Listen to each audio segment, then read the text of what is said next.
Nós vivemos numa cultura onde os nossos problemas pessoais, os nossos resultados estão sempre ligados e relacionados à nossa autoestima. Quantas vezes você já ouviu falar assim: Daphne, você tá com uma autoestima tão bacana, você tá se cuidando tanto. Nossa, fulano tá conseguindo vender mais, com certeza essa pessoa tem uma ótima autoestima, uma autoestima super alta, elevada. Ou então o contrário, quando nós vemos uma pessoa que está num quadro de depressão, ou uma pessoa que está com baixos resultados, ou uma pessoa que está enfrentando problemas pessoais, a gente já diz: fulano, cuida da sua autoestima, vai se cuidar, vai se arrumar, tira um tempo para você mesmo. E a gente vai alimentando ideias como: se você tem medo, é porque você tem baixa autoestima. Se você não está conseguindo entregar algum resultado, é porque você tem baixa autoestima. Você precisa cuidar da sua autoestima. E a gente não percebe que dentro da autoestima, dessa forma como ela é pregada, a forma como ela nos é ensinada, existe uma armadilha terrível. Para nós que somos cristãos, nós temos ainda uma visão muito mais integrativa de toda essa situação, uma visão muito mais holística, né, mais completa do que realmente é a autoestima e como nós devemos lidar com ela. E hoje eu preciso compartilhar com você algo que eu descobri. Eu, enquanto consultora de imagem, trabalhando com autoestima, com autoimagem durante aí uns 13 anos da minha vida, eu descobri algo que mudou completamente a forma como eu percebo algumas coisas e como eu consegui sair de um looping infinito de eu preciso cuidar da minha autoestima, eu preciso cuidar da minha autoestima e parecer que eu nunca era o suficiente. E eu quero compartilhar com você aqui, saindo do meu coração, o que eu descobri. E eu acredito que vai transformar também o seu momento de vida e você vai conseguir ajudar outras pessoas também a passarem por momentos e talvez até problemas de autoestima. Eu sou Daphne Crispim e esse aqui é o nosso espaço Cultivando Beleza, onde nós percebemos que a nossa vida importa, para a nossa vida importa a beleza e como é que a beleza pode transformar a nossa vida e a vida das pessoas que estão ao nosso redor. O que é autoestima? Já parou para pensar nisso? Talvez sim, talvez não, talvez seja aí uma palavra que sai da sua boca de uma maneira muito automática. Mas eu trabalhando com autoestima, eu lembro que eu fiz até um curso de autoimagem e ali gente, isso é muito bacana para trazer aqui para os meus clientes, né, na consultoria de imagem. E a autoestima, no comum de se falar no dia a dia, a autoestima é aquilo que reflete aqui fora. Se aqui fora eu tô bonita, se eu estou cuidando da minha dieta, se eu estou cuidando do meu cabelo, se eu estou sempre bem arrumada, então quer dizer que eu tenho boa autoestima. Eu tenho uma autoestima, eu me estimo bem, eu me quero bem, eu me desejo bem, eu me conheço a ponto de falar: nossa, eu sou uma pessoa bacana, eu gosto de mim, eu gosto da minha companhia. Em fáceis palavras, isso é autoestima. Junto com a autoestima sempre vem acompanhado aí a autoimagem, que é a forma como eu me vejo, a forma como eu me percebo e eu me enxergo. E a gente tem nosso autoconhecimento, o quanto eu me conheço, o quanto eu sei sobre mim, o quanto eu já percebo sobre mim, o que é que me motiva a determinados comportamentos, o que é que me motiva. E a gente tem também a autoavaliação, que é a forma como eu me avalio, a forma como eu me pondero. Existem outras coisas que vão vir juntas, que não deveriam vir, mas elas praticamente sempre vão vir acompanhadas. Se eu cuido de mim mesma, se eu me estimo, se eu tiro um tempo para mim, acaba vindo outras coisas junto e aí começa então a armadilha. E eu quero ir com calma com você neste assunto, mas eu preciso trazer aqui pontos que são indispensáveis. Porque eu percebo que nós, hoje, na nossa vida, e eu digo isso enquanto consultora de imagem, nós começamos a falar tanto da autoestima e é até interessante que aqui no livro Ego Transformado, do Timothy Keller, um livreto, gente, pequeniníssimo, 48 páginas, 3 capítulos, uma linguagem super simples e acessível. Ele traz aqui pra gente algumas ponderações, o que eu já havia percebido em alguns artigos que eu havia lido sobre a autoestima. E antes de eu entrar aqui mais profundo com você, eu preciso te falar por que eu cheguei nesse assunto. Eu tenho feito terapia já há muitos anos e durante o meu processo de terapia sempre vinha à tona o tema da autoestima. Daphne, será que você está se cuidando? Daphne, sua autoestima tá baixa. Existem até testes que você responde, o famoso teste de Rosenberg. Esse teste de Rosenberg é um teste que você responde algumas perguntas e você tem logo ali no final como é que está a sua autoestima. Se ela está baixa, se ela está alta. E se ela estiver baixa, você precisa então ali se expor a alguns exercícios para que você melhore a sua autoestima. E eu passei por esse processo. Fiz exercícios, claro que a gente já pensa os mais básicos e rasos que tem, né, de ir pra frente do espelho, falar que você é bonita, que você é especial, que você é legal, que você é bacana. Até aquele tanto de quanto tempo você tira para você mesma, se você investe tempo em você mesma, se você investe em roupas para você mesma, se você gosta do que você vê no espelho, a sua segurança diante das outras pessoas. E diante disso, eu comecei a fazer alguns questionamentos. Então, eu encontrei um artigo, ele inclusive é citado aqui no livro do Timothy Keller, e esse artigo diz que pegaram-se um grande grupo de pessoas e foram pontuar se pessoas têm boa autoestima, como são os resultados delas? E como são o resultado de pessoas que têm baixa autoestima? E para a surpresa de todas as pessoas com baixa autoestima têm bons resultados também. Acredite nisso. Pessoas com baixa autoestima podem e têm, não é só que podem ter como uma promessa, mas como um fato, elas têm resultados. E às vezes até maiores do que aqueles que têm alta autoestima. Mas o que acontece? Aprofundando ainda mais nessa pesquisa, chegaram-se à conclusão de que pessoas que têm alta autoestima são pessoas que são até mais propensas à periculosidade, porque são pessoas que olham tanto para si mesmas ao ponto da sua empatia diminuir. Isso me colocou uma pulga tão grande atrás da minha orelha. Se uma pessoa que tem... Todas as pessoas precisam ter autoestima boa, elevada, é o que a gente ouve. Por que essas pessoas, então, são pessoas mais perigosas? São pessoas que às vezes não têm bons resultados. Isso contradiz o que a gente ouve aqui na internet, o que a gente ouve aqui de gurus na internet. O que está acontecendo? Por que pessoas com autoestima baixa ou até ruim, como o que a gente ouve, são pessoas que conseguem ser mais empáticas, ajudar mais aos outros, ter melhores resultados? Isso contradiz tudo que a gente ouviu, tudo que a gente aprendeu. Foi então que eu comecei preciso pesquisar um pouco mais. Li esse livro do Timothy Keller, O Ego Transformado, e descobri por acaso, o livro Autoestima, Autoimagem e Amor Próprio, do Nicholas Allen. E o subtítulo é assim, Como substituir biblicamente a autoadoração pela autoavaliação. Pensei, como assim? Autoadoração? Autoestima não pode ser uma autoadoração. Para pensar um pouquinho comigo. A autoestima e essa doutrina que nos é pregada tão fortemente que você precisa cuidar da sua autoestima, você precisa se aceitar, você precisa gostar de você como você é, ela esconde um perigo imenso para nós cristãos. E eu digo isso para nós cristãos porque nós temos uma verdade que ela é muito profunda e é uma verdade que ela é real.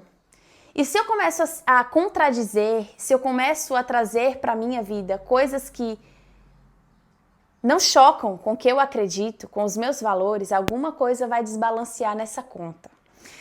Então a gente consegue ver aqui no livro de Romanos, é uma passagem que eu preciso trazer para você, Romanos 12:3.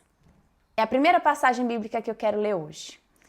E aqui diz assim: Por isso, pela graça que me foi dada, digo a todos vocês, ninguém tenha de si mesmo um conceito mais elevado do que deve ter.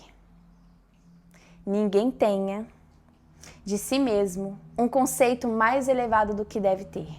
Mas ao contrário, tenha um conceito equilibrado, de acordo com a medida da fé que Deus lhe concedeu. Quando você lê esse primeiro trecho aqui, que ninguém tenha de si mesmo um conceito mais elevado do que deve ter, a gente já tem que primeiro choque.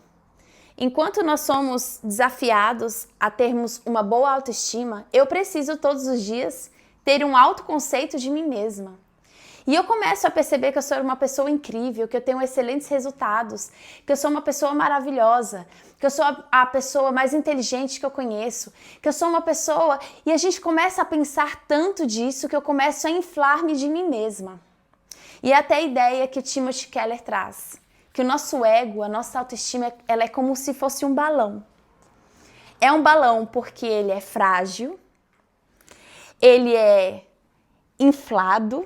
A palavra que Paulo usa, inclusive, é essa palavra físio. E o que essa palavra quer dizer? Que é algo super inflado, algo inchado, distendido do tamanho natural. E aquilo que é vazio por dentro, super sensível e super inflado. E o que a gente começa a perceber aqui nesse livro, e que começou a me chocar um bocado, é que, em resumo, a autoestima ela sempre vai vir acompanhada de um julgamento, e um julgamento que ele vai ser um tribunal, que é o termo que Paulo usa, um trecho que Paulo está diante do povo que recebeu a mensagem por parte dele e também recebeu a mensagem por parte de Apolo. Paulo e Apolo se ausentam daquela cidade, da cidade de Corinto, e agora as pessoas que estão ali começam a se chocar. Não, mas eu recebi a mensagem de Paulo. Não, mas eu recebi a mensagem de Apolo. Não, nós somos melhores porque nós recebemos a mensagem de Paulo. E assim começa uma discussão e começa uma confusão e Paulo chega ali e fala, gente, deixa eu explicar uma coisa para vocês. É o seguinte, eu não me glorio e eu não quero que vocês se gloriem diante de ninguém por causa de alguma coisa que vocês receberam. Vocês jamais devem se gloriar diminuindo outra pessoa, fazendo com que outra pessoa seja diminuída. E eu quero falar uma coisa para vocês, o meu julgamento, ele só vem de Deus. Nem eu me julgo, nem quero estar no tribunal de vocês. E eu não quero estar nesse tribunal, nem no de vocês, nem no meu, porque para mim a única opinião que importa é a opinião de Deus. E aqui nesse texto, quando Paulo traz isso, ele mostra o quanto nós nos colocamos num tribunal diariamente. A autoestima faz isso conosco. Você, querendo ou não, e eu digo isso porque eu passei por essa crise identitária, eu passei por essa crise de autoestima, por esse momento que foi praticamente uma ruptura para mim, onde eu me percebi num tribunal todos os dias. Você está cuidando da sua autoestima, mas para isso você precisa ter parâmetros. Qual é o parâmetro para dizer que eu tenho uma boa autoestima e qual é o parâmetro para dizer que eu tenho uma baixa autoestima? Qual o parâmetro que eu posso usar para dizer, nossa, agora eu tô bem? E qual o parâmetro que eu uso para dizer, nossa, eu não tô bem? Para isso eu preciso da comparação. E a comparação, ela é uma armadilha terrível, porque a comparação, ela é um animal insaciável. A comparação, ela é insaciável, nunca o tudo para ela vai ser o suficiente. Percebe comigo, um dia você foi uma pessoa que andou de ônibus ou ainda anda de ônibus, mas o seu ônibus não é bom o suficiente como o do outro. Você é uma pessoa que anda de ônibus, mas o outro anda de Uber, anda de transporte particular. Aí eu preciso chegar lá. Você chega lá, não, mas eu precisava era ter uma moto. Não, mas a moto que eu tenho não é uma moto suficiente. Eu preciso de uma moto que consiga carregar outra pessoa. Mas agora eu preciso de uma moto. Não preciso mais de uma moto, eu preciso de um carro. Mas o meu carro não é bom como o do fulano. E olha como o fulano começou depois de mim e já tem mais do que eu. Qual é o problema? Eu não sou uma pessoa capaz, eu sou uma pessoa preguiçosa. E a gente começa a se colocar nesse tribunal que é insaciável. É um tribunal que nunca nada será o suficiente. Não será o suficiente. E assim nós nos vemos escravos de um tribunal diariamente. Seja ou da opinião das outras pessoas ou você da sua própria opinião. Foi o que Paulo trouxe aqui, nessa situação em Corinto. Eu não estou no tribunal do outro, como muitas pessoas que têm a boa autoestima dizem assim, eu não me importo com a opinião dos outros. O que eles pensam de mim não tem problema, é irrelevante para mim. Mas e como é que está o seu tribunal para você mesma? Como é que está esse tribunal onde você se julga todos os dias? E até aqui, nesse ponto do livro, eu fiquei pensando, mas eu não estou entendendo. Se eu não me julgo, se eu não tenho autoestima, como é que eu vou poder perceber o meu valor? Como é que eu vou poder perceber quem eu sou? Como é que eu vou conseguir alcançar os meus resultados? Como é que eu vou fazer isso? E aí o escritor ele traz uma coisa que foi tão profunda para mim, Porque não tem como você encher um balão de balão. Você vai encher o balão de alguma coisa. E quando você enche ele ainda não tem nada lá dentro. Ele ainda só tem ar, não existe nada dentro daquele balão que está super inflado. É um balão grandão, bonito, vistoso, como a nossa autoestima, mas lá dentro não tem nada. E agora o que é que eu vou fazer diante disso? O que é que eu faço com isso? Um balão, eu não sei se você já esteve com uma criança brincando com um balão no meio da rua. O quanto é tão sensível aquilo. Se você trisca em qualquer coisa, às vezes até na grama, um balão trisca na grama, ele já estoura. Acabou, não tem mais. Finish, the end, não existe mais. Se você solta um balão que estava cheio de gás hélio, volto a dizer, não tinha nada lá dentro, ele voa e acabou. A depender da altura que ele vai, ele mesmo estoura, ele não resiste à pressão que existe lá em cima. E eu fiquei pensando, então, o que eu preciso fazer diante disso? O que é que eu vou fazer com isso? E é até interessante que esse confronto, onde nós falamos de autoestima e onde nós falamos de Bíblia, de cristianismo, nós sempre vamos trazer à mesa passagens como Jesus disse, amarás o teu próximo como a ti mesmo. Então eu preciso primeiro me amar para depois amar o outro. E o problema é quanto tempo eu me demoro nesse me amar. Amar-me a mim mesma. Quanto tempo eu me demoro neste estou me amando, estou me amando.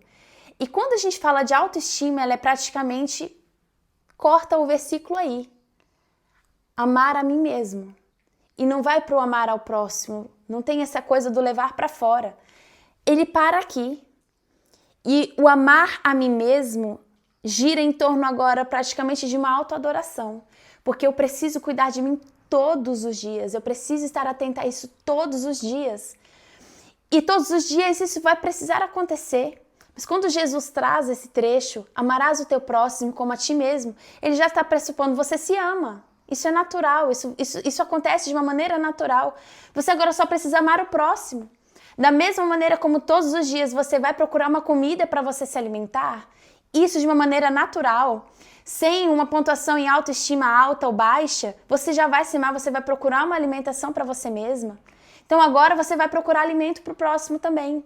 Da mesma maneira como você tenta dormir quando você está cansado, que você bebe água, você trabalha para se sustentar, para viver numa casa, dessa mesma maneira você vai cuidar do outro. E eu sei que você, enquanto ouve o que eu estou dizendo, você pode estar dizendo, Daphne, mas existem pessoas que vivem no não merecimento. Existem pessoas que vivem no descarte dela mesma. São pessoas que não querem mais fazer nada por elas mesmas. Então aqui nós temos outros problemas.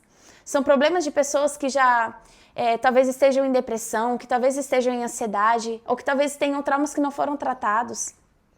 Mas em suma, não se fala apenas da autoestima. A autoestima não é apenas, não é a fonte de todos os problemas na vida dessa pessoa. E quando o Timothy Keller traz para nós uma chave que é muito simples e é a chave que eu quero trazer para você hoje. O nosso ego, o nosso eu, não pode ser inflado, porque até o oposto é um problema. O que foi desinflado é um problema. E eu passei por isso por muito tempo. Eu já não me via mais capaz de tudo aquilo que um dia eu falei para mim diante do espelho e agora eu tenho minha autoestima baixa. Isso também é um problema. O ego, ele não pode ser inflado nem desinflado, ele precisa ser saciado. Ele precisa estar saciado. E não se sacia um balão de balão. Você jamais conseguirá ser saciado de você mesma. Como é que eu vou fazer isso então, Daphne? Se eu não posso mais olhar para mim mesma, se eu não posso mais me julgar, se eu não posso mais me analisar, como é que eu vou fazer isso? Eu vou te falar, existe uma diferença entre a autoadoração e a autoavaliação. A autoavaliação, ela é bíblica. A Bíblia nos convida para uma avaliação, a Bíblia nos convida a perceber os nossos pecados. A Bíblia manda examinar o nosso coração. A Bíblia manda e ordena que nós confessemos os nossos pecados. A Bíblia nos convida a amadurecer. A Bíblia nos convida a crescer. E quando Paulo diz examinai-vos a vós mesmos, isso é um convite de autoavaliação. E isso tudo que eu acabei de falar para você é a autoavaliação. Agora, a autoadoração é quando o meu eu, o meu ego ocupa o lugar de Deus no meu coração. E aí tudo que eu vivo vai girar em torno de como é que eu me sinto, Como é que eu me pareço? Como é que eu fui tratado? E eu começo a me preocupar tanto com tudo que acontece e parece que tudo gira em torno de mim. E a nossa mente não sai dali. E nós desejamos ser o centro da nossa história. E é aqui onde parece que tudo fica tão vazio. Porque como é que eu posso ser o centro de uma história, sendo que eu só sou o pó? E aí, nesse loop infinito, eu não paro de pensar em mim, em nenhum momento. Tudo é sobre mim, tudo é sobre mim, tudo é sobre mim. E o que a Bíblia nos diz e nos convida é para pensar menos em nós. E como é que fica isso na prática? Na prática, se eu estou simplesmente focada na minha autoestima, a primeira coisa que vai acontecer é eu vou transformar os meus sentimentos em toda a verdade da minha vida. E aí tudo o que eu sinto é a verdade que eu estou vivendo. É o martelo final da minha vida. Mas a gente sabe que a autoridade na vida de quem se põe nas mãos de Deus é a palavra do próprio Deus. Então não tem como o que você está sentindo ser a verdade diante de toda a sua vida. A segunda coisa, e foi para mim talvez o mais difícil, é que o meu valor está 100% atrelado ao meu desempenho. Tudo aquilo que eu consigo fazer quer dizer que eu sou boa. Se eu não conseguir fazer, quer dizer que eu não sou boa. E é interessante que aqui a gente consegue perceber um paralelo, que quantas vezes Paulo foi para um lugar para pregar o evangelho e não deu certo, e a única coisa que ele fez foi tudo bem, vamos seguir, vamos continuar pregando o evangelho. E às vezes, diante da nossa autoestima, dessa única autoadoração, dessa forma de nós olharmos para nós como centro de tudo, se eu faço uma coisa e não deu certo, o que está de errado comigo? Eu jurava que estava tudo certo, que eu sou uma pessoa capaz, que eu sou uma pessoa competente. E ali até a questão da resiliência parece que ela vai sendo minada por essa autoadoração. E a última armadilha que eu percebo nisso tudo é confundir a nossa autoestima com a identidade em Cristo. Você não vai encontrar na Bíblia um lugar que fale assim: conheça-te a ti mesmo, descubra quem você é, lembre de você. Pelo contrário, o que a Bíblia diz é: descubra quem Deus é, busque a Deus, conheça a Deus. Quanto mais eu e você estivermos focados em descobrir quem Deus é, mais nós vamos descobrir sobre nós mesmos, mais nós vamos aprender sobre nós mesmos. E aí o que eu faço aqui de conclusão para você é que o evangelho ele não vem para aumentar a nossa autoestima. Se você queria ouvir alguma coisa diferente, eu peço desculpa, mas é a verdade. O evangelho vem para nos libertar dessa escravidão de precisar de uma opinião, de um julgamento. Eu preciso ouvir de mim mesma, não, eu não preciso. Eu preciso me avaliar, mas eu preciso fazer o que precisa ser feito. Eu preciso estar à disposição para que Deus possa me usar, me guiar e me levar para onde Ele deseja. E enquanto o mundo todo está aí falando, ai, olha para você mesma, concentre-se em você, viva o seu próprio momento, esteja com você, a Bíblia diz o oposto. Olhe para Cristo, olhe para as pessoas ao seu redor, veja o quanta coisa precisa ser feita, veja o quanto você pode fazer também. E enquanto o mundo inteiro diz assim, você é suficiente, vem Cristo Jesus e diz assim, a minha graça te basta. E aí estando do lado daquele que não falha, que não erra, estando do lado daquele que é constante, que é eterno e que não muda, nós vamos ter 100% de segurança para continuar a nossa estrada, para continuar com a nossa vida, com os nossos projetos, com a nossa família, com os nossos filhos, lembrando da nossa identidade, que é a identidade de filho de Deus, de servos do Senhor Jesus. E assim você não vai precisar viver uma vida sempre em busca de provar o seu valor, porque o seu valor é o valor de Deus, é o valor de Jesus. Assim você vai parar de viver buscando uma aprovação de outras pessoas, porque você já tem a aprovação de Cristo Jesus. Pode ser que os seus pecados não recebem aprovação, mas você é uma pessoa que recebe a aprovação de Jesus porque Ele morreu por você, Ele derramou o sangue dele por você. Então Ele quer você. E dessa forma a gente consegue sair do centro de tudo não precisa mais girar em torno de mim, o assunto não é sobre mim, a Bíblia não é falando sobre mim, o Evangelho não é sobre mim, a vida não é acerca de quem eu sou, a vida não é acerca de como eu existo, de quem a Daphne existe. As coisas não são sobre mim. Na verdade, tudo é por Ele, tudo é para Ele. Tudo existe por causa dele. E hoje eu vou te falar. Os problemas que você está lidando, enfrentando, provavelmente não estejam ligados a uma necessidade de você ter uma autoestima maior, mas de você ter um ego transformado, para que finalmente Jesus possa ser o centro da sua história e da sua vida. E eu quero saber se isso fez sentido para você, se isso fala com você. Te indico, compre o livro, compre esse livrinho aqui, gente. E compre esse livrinho aqui também. Esse aqui é um pouquinho maior, mas também você lê rapidinho. Vou deixar aqui embaixo a descrição dos 2 livros e o link para que você possa comprá-los. E eu já quero saber como é que esse assunto vem para você. Eu vou amar conversar com você aqui nos comentários. Eu vou amar poder trocar ideias e experiências com você acerca deste assunto. Que Deus te abençoe e esteja com você durante esses próximos dias. Fica com Deus, até logo.